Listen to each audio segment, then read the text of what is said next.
What's up everybody? Welcome back to another video on the channel. Today we are going to be going over 5 things that Battle for Neighborville did right. If you don't know, I am not a fan of Plants vs. Zombies Battle for Neighborville. However, there are some things that they actually do really well in this game, and I kind of just want to go over them with you guys. So if you guys do want to enjoy, make sure to drop a like. If you guys need to subscribe, and let's do it. Coming in at number 1 is going to be sprinting. Now, I know this is probably going to be kind of controversial. However, I think that this is actually an amazing feature because Garden Warfare 1 and Garden Warfare 2 to me kind of felt slow in some games. Like it just felt like when I got killed, I was just like super like because I had to wait and then I had to respawn and then I had to walk all the way back just to maybe die instantly again. So sprinting kind of fixed that problem of you not being able to be in action when you want to. It does create other problems like the game kind of being fast paced, but when I played BFN, I don't really play it anymore. It never really felt fast-paced because as long as, let's say you were playing like Turf Takeover, as long as the defending team did a decent job, the game wouldn't move much faster. Basically, sprinting just helped the problem of the game feeling slow, and for those who just want to be in action, which is majority of players, you were able to. I also do like a lot of the sprinting animations. I think they did a really good job with those.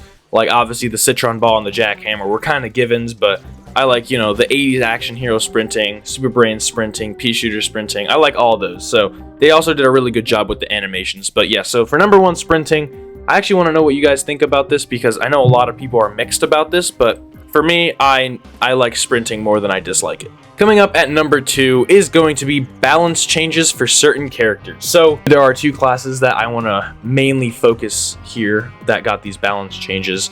Number 1 is going to be the Chomper class. The Chomper class is very limited.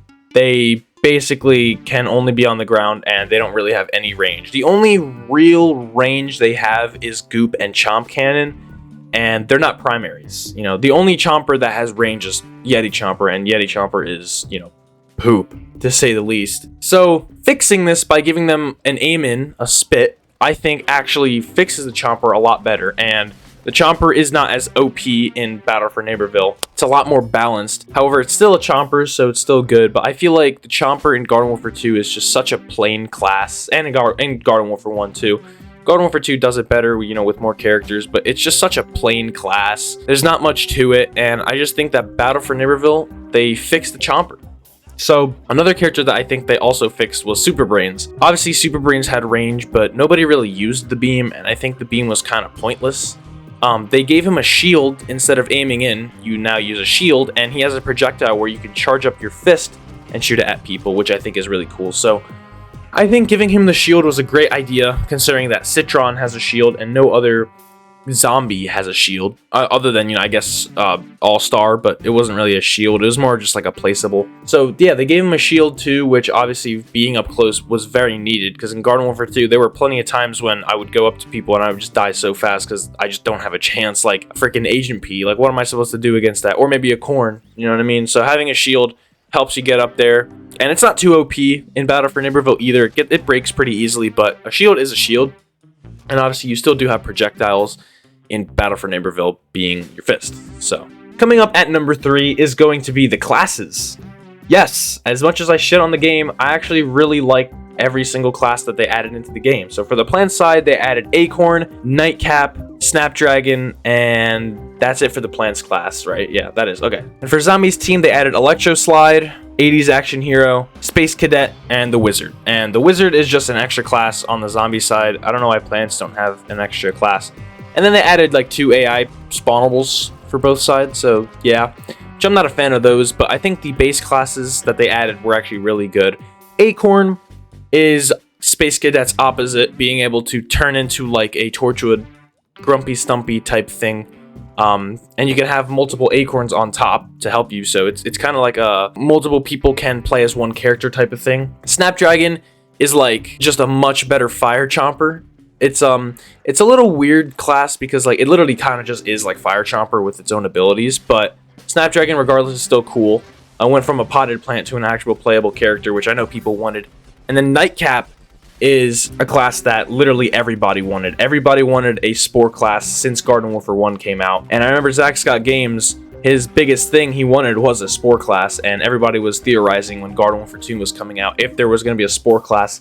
And I guess they actually listened and they actually implemented a spore class. So yeah. On the zombie side, you have 80s action hero, which is my favorite character in Battle for Neighborville. Just such an amazing character concept. Super cool, amazing design. I think he's the coolest looking character in the entire game, and I just love him so much. And then we have Electric Slide, which is just a really weird character, but I like Electro Slide, or Electric Slide.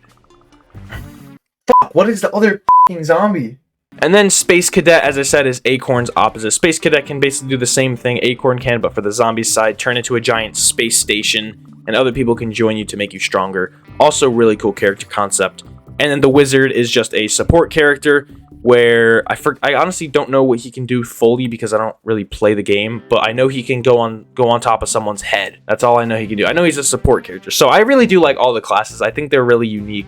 I think that's really the one good thing that they did with the characters. You know, taking variants out was a big blow, but we're not here to make fun of the game. We're here to complement the game. So the classes are actually really unique in this game. Coming up at number 4 is Multiplayer Hub. So I know that the Backyard Battleground has this, except you can only have 4 players in your Backyard Battleground, which is a shame.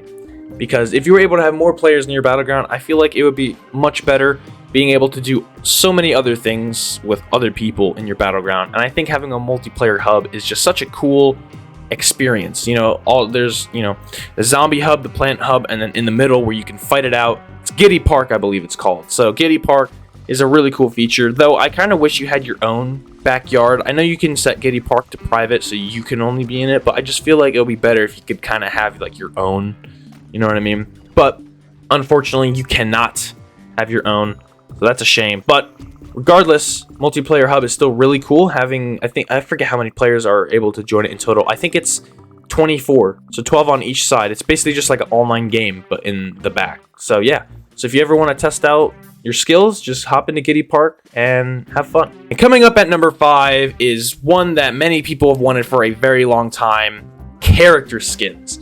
So we got weapon skins, we got customizables, and now we have character skins. Character skins are such a cool thing, being able to customize your character. However, I think the reason why they added character skins was because there were no variants, and if there were character skins when there were variants in the other games, it would confuse a lot of players as to what character they're playing. So I think the reason why they added character skins was because of the no variants, but they added it anyway, so it adds some distinction between players, so every player doesn't look the exact same with just a hat on instead. You know, I know for Nightcap, there's like a green Nightcap. There's like I don't even know. I don't really play the game, but I know there's a lot of cool character skins. I know the All-Star has a wolf skin for a YouTuber, which I think was really cool how they did that. And yeah, so character skins were an awesome thing. I love looking at the skins. I think they actually did a really good job with the skins. I know Super Brains has like a fly skin, which is pretty cool. I know Snapdragon has like a rock skin or something like that.